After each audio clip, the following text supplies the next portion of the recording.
Là, il faut le dire, bravo. Quelle performance du Real Madrid.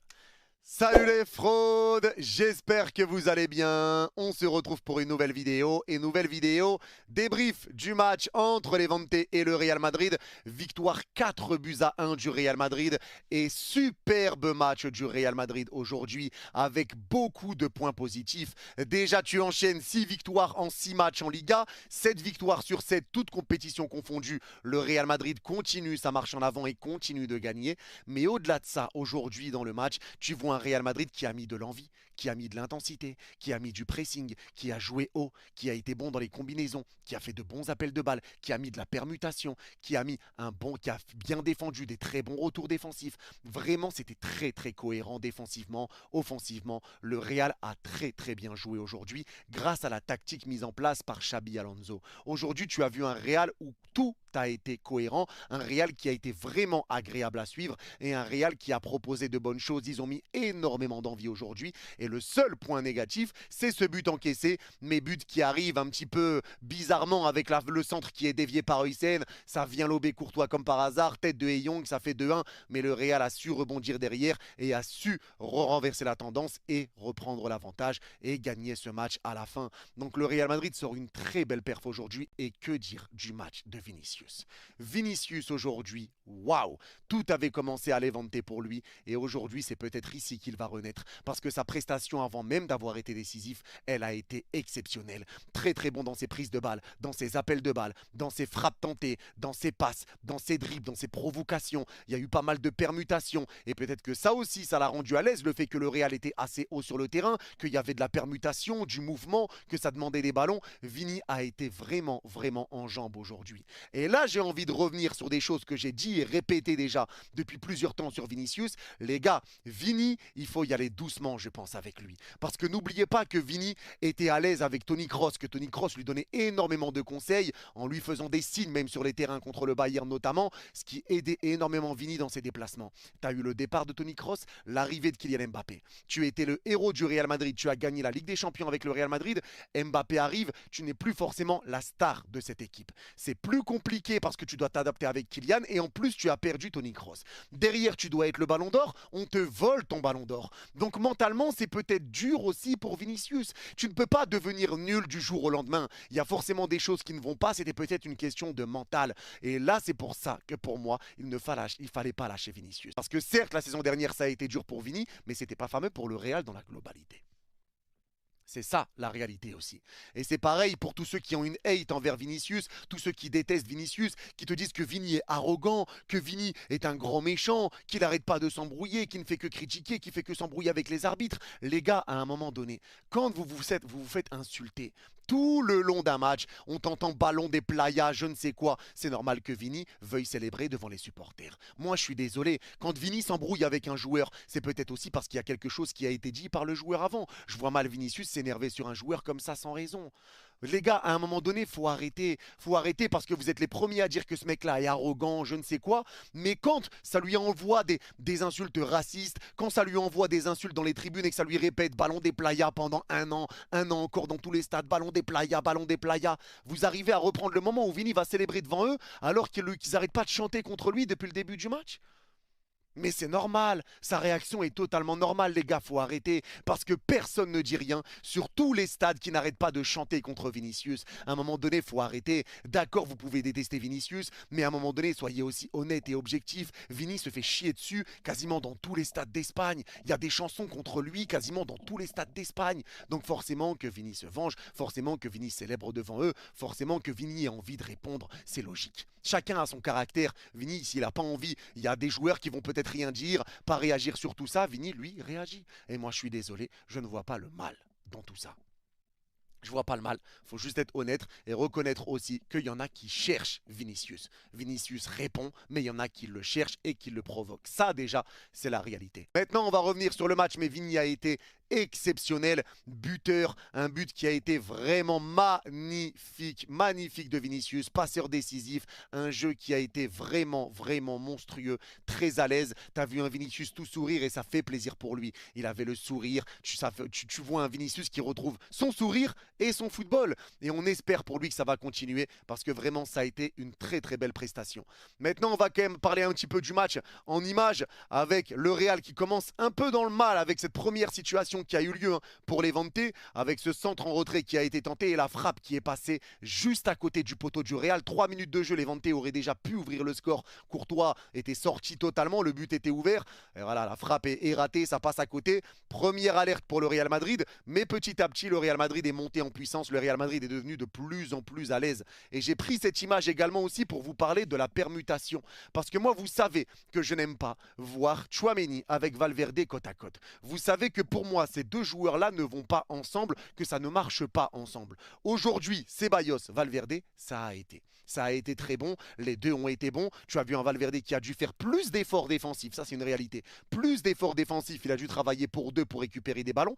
Valverde a été très bon, mais là regardez, vous voyez Mastantuono balle au pied qui repart dans une position axiale. Le Real Madrid est très haut sur le terrain, après Levante est très très bas aussi, mais Valverde est ailier droit à ce moment-là, précis. Il est ailier droit. Ceballos est collé à Mastantuono, donc Valverde vient prendre le côté droit, là où Mastantuono repart dans une position axiale. Et c'est ça que je vous répète, c'est qu'aujourd'hui, tu vois avec ce système qui a été mis en place par Xabi, un Real Madrid qui, en plus d'avoir bien joué, en plus d'avoir essayé de jouer collectivement, parce qu'aujourd'hui ça a été une réussite collective, tu as vu beaucoup de permutations, des choses qui te permettent d'être dangereux. Et c'était pas un jeu qui a été fixe, un jeu où les joueurs ne demandaient pas le ballon, où tout le monde était arrêté au même endroit, chacun restait à son poste. Non, là ça bouge. Ça bouge et c'est comme ça que tu es dangereux et c'est comme ça que tu es imprévisible.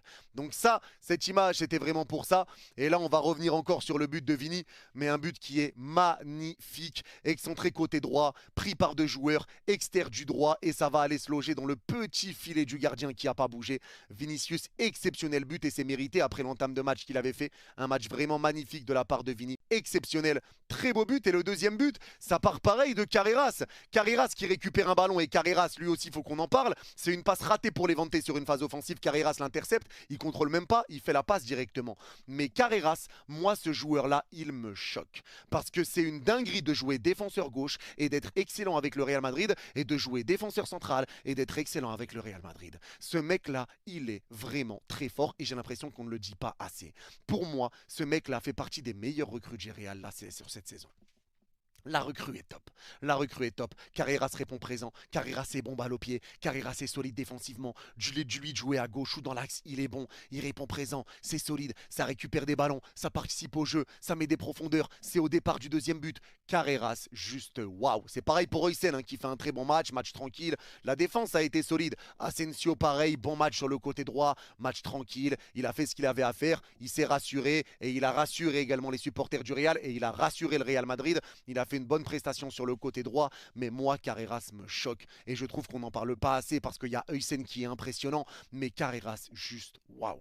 Juste waouh, on se rend pas compte. On se rend pas compte, mais quel joueur et quel recrue du Real. Avec deux recrues, tu as modifié ta défense littéralement. Huysen, Carreras, ces deux-là modifient totalement la défense du Real Madrid. Chapeau et quelle prestation de Carreras, il est vraiment, vraiment monstrueux. Et il est au départ de ce deuxième but, Carreras qui récupère et qui va mettre le ballon en une touche directement à Vini. Et Vini là peut accélérer. Et là, je veux qu'on s'attarde sur quelque chose. L'appel de Kylian Mbappé.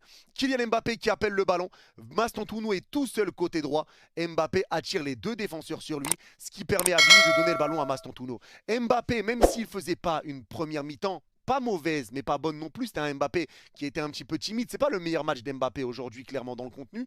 Mais, je vais m'expliquer après.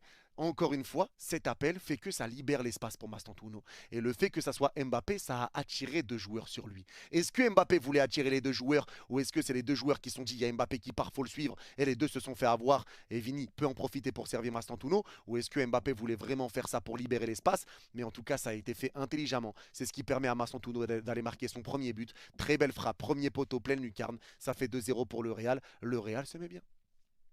Le Real se met bien. Et aujourd'hui, les gars, ce qu'il faut dire sur monsieur Kylian Mbappé, c'est que ce Mbappé, même quand il est moins bon dans un match, ça fait 2-0 pour le Real se met bien. Le Real se met bien. Et aujourd'hui, les gars, ce qu'il faut dire sur monsieur Kylian Mbappé, c'est que ce Mbappé, même quand il est moins bon dans un match, même quand tu le vois un peu moins, même quand il est un petit peu moins servi, c'est là toute la différence avec la saison dernière. Mbappé peut faire la différence à n'importe quel moment. Et c'est la preuve qu'il est en forme. Et c'est la preuve qu'il est prêt. Et c'est la preuve qu'il a faim, la preuve qu'il est déter. Mbappé te met un doublé aujourd'hui dans une première mi-temps où tu ne l'as pas beaucoup vu. Mbappé, même si tu ne le vois pas, tu peux le voir à la 70e, à la 85e, tu lui en donnes une, il va la claquer. Cette année, il va la claquer. Il est prêt. Il est prêt et il est plus que prêt. Et tu le vois avec ce penalty qui a été récupéré intelligemment. Le crochet, fin de frappe en crochet en Madjer. Le défenseur tacle parce qu'il voulait tacler là et dévier le ballon sur la frappe de Mbappé. Et là, ça devient sa spéciale. C'est déjà la deuxième fois cette saison qu'Mbappé récupère un penalty de la sorte. Le tacle, ça récupère le pied d'Mbappé. Il y a faute, il y a penalty tous les jours. Tous les jours, et Mbappé va le transformer lui-même. Et pour tous ceux qui vont critiquer Mbappé parce que Mbappé a mis 5 pénaltys, quand il récupère un pénalty comme ça, je suis désolé, mais c'est mérité. C'est mérité. Moi, j'appelle pas ça un pénalty où tu fais rien du match ou autre. Ce pénalty qu'il a récupéré, il le mérite. Le but, il le mérite.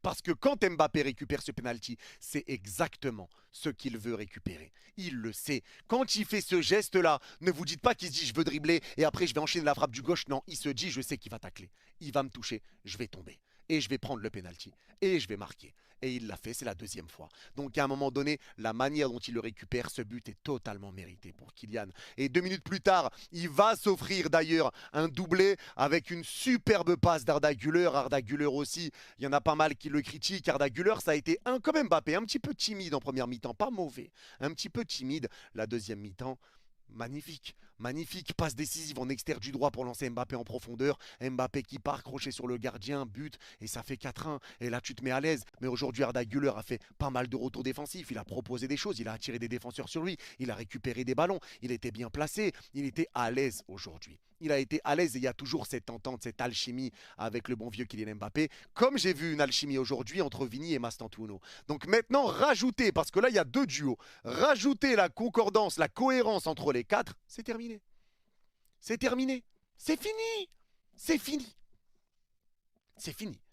Et là, ça va faire du bien au Real Madrid dans les têtes et dans le contenu, tu vois des choses. Alors forcément, c'est pas encore le même contenu que ce que tu peux voir d'un Barcelone, d'un PSG à son top niveau, d'un Bayern, d'un Liverpool à son top niveau. Mais c'est des choses qui vont demander un petit peu de temps. Tu vois déjà des choses meilleures dans le jeu, des choses meilleures dans le comportement, dans l'attitude. Tu vois que la tactique de Xabi Alonso, ça commence à être écouté, ça commence à être respecté. Quand tu vois le pressing, le jeu haut, le contre-pressing, vraiment des efforts cohérents avec des joueurs qui se cherchent tous les uns les autres, qui essayent de combiner ensemble, qui essayent de trouver des différences ensemble et pas individuellement, et ben ça c'est fort. Ça c'est fort. Avec un Valverde qui a été très bon également aujourd'hui et un Ceballos, que dire?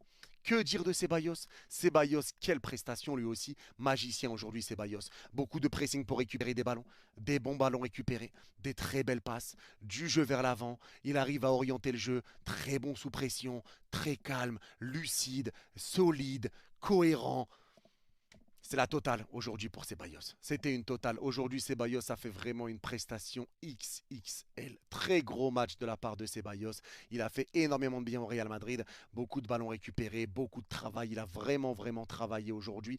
Il était là pour essayer d'être un petit peu le premier fer de lance du Real en relançant, mais il n'avait pas peur de porter le ballon, pas peur d'être haut sur le terrain. Il était là pour calmer, pour orienter. C'est sur lui que tu t'appuyais un petit peu pour être un peu cette tour de contrôle qui va orienter le jeu et dicter un petit peu le jeu. Et il l'a très bien fait.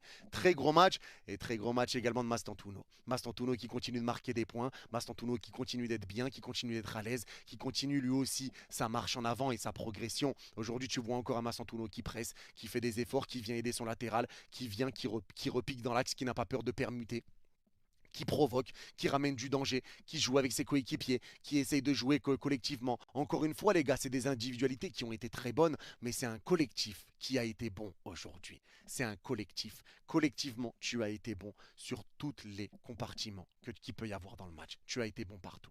Tu as été bon partout. Et pourtant, c'est un Levante, certes, qui est un promu, mais un Levante qui n'était pas mauvais, qui avait quand même des bons coups à jouer, avec notamment sur le côté droit Alvarez, que je trouvais quand même très tonitruant, très bon.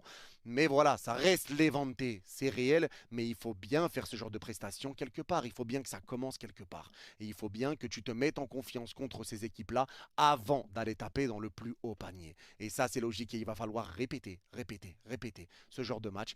Surtout les week-ends qui vont arriver et tous les matchs de Liga qui vont arriver. C'est tout ce qu'il va falloir faire, les répéter, ces prestations. C'est tout. C'est tout. Une défense qui a été solide, un Courtois qui n'a pas eu grand-chose à faire, un Asensio solide, un Fran Garcia qui aura été bon défensivement, mais qui aura eu un petit peu plus de mal, un peu plus de déchets pour les passes offensivement. Il aura eu un petit peu de déchets dans son match, mais c'est un match qui, dans la globalité, a été vraiment, vraiment très, très bon. Et je n'ai rien d'autre à dire à part aujourd'hui. Bravo au Real Madrid et j'ai hâte de voir s'ils vont réussir à continuer ce genre de performance. Mais voilà, ça reste Levante, c'est réel, mais il faut bien faire ce genre de prestations quelque part. Il faut bien que ça commence quelque part. Et il faut bien que tu te mettes en confiance contre ces équipes-là avant d'aller taper dans le plus haut panier. Et ça, c'est logique et il va falloir répéter, répéter, répéter ce genre de match. Surtout les week-ends qui vont arriver et tous les matchs de Liga qui vont arriver. C'est tout ce qu'il va falloir faire, les répéter, ces prestations. C'est tout. C'est tout. Une défense qui a été solide, un Courtois qui n'a pas eu grand-chose à faire, un Asensio solide, un Fran Garcia qui aura été bon défensivement, mais qui aura eu un petit peu plus de mal, un peu plus de déchets pour les passes offensivement. Il aura eu un petit peu de déchets dans son match, mais c'est un match qui, dans la globalité, a été vraiment, vraiment très, très bon. Et je n'ai rien d'autre à dire à part aujourd'hui. Bravo au Real Madrid et j'ai hâte de voir s'ils vont réussir à continuer ce genre de performance ou pas. En tout cas, c'est tout pour ce débrief. N'hésitez pas à me dire en commentaire si vous êtes d'accord ou pas d'accord avec moi. Et pour ceux qui ont regardé ce débrief jusqu'au bout, n'hésitez pas à mettre Babao en commentaire et je comprendrai que vous l'avez vu jusqu'au bout. Prenez soin de vous. Vous êtes les gars. Babao!